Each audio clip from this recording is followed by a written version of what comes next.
If you want to branch within Zapier, meaning you want one workflow to split into different paths based on conditions, this video will walk you through the exact steps. This is a super useful feature when you want different actions to happen, depending on things like form answers, lead type, status updates, or any other data coming into your Zap. It helps you build smarter automations without needing multiple separate Zaps. If this tutorial helps, make sure to hit like and subscribe for more Zapier guides. Now let's jump in.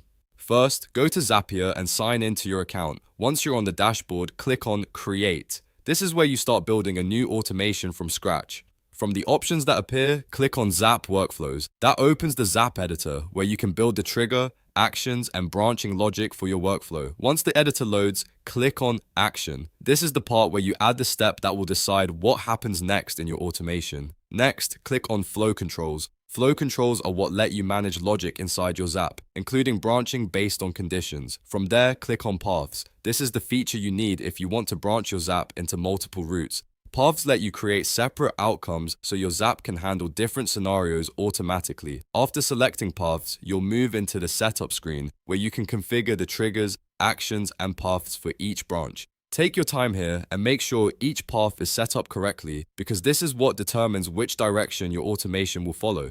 You can build one path for one condition and another path for a different condition, which makes your workflow much more flexible and powerful. Once your paths are in place, click on Build It in the top area to continue. This confirms your structure and takes you closer to publishing the automation.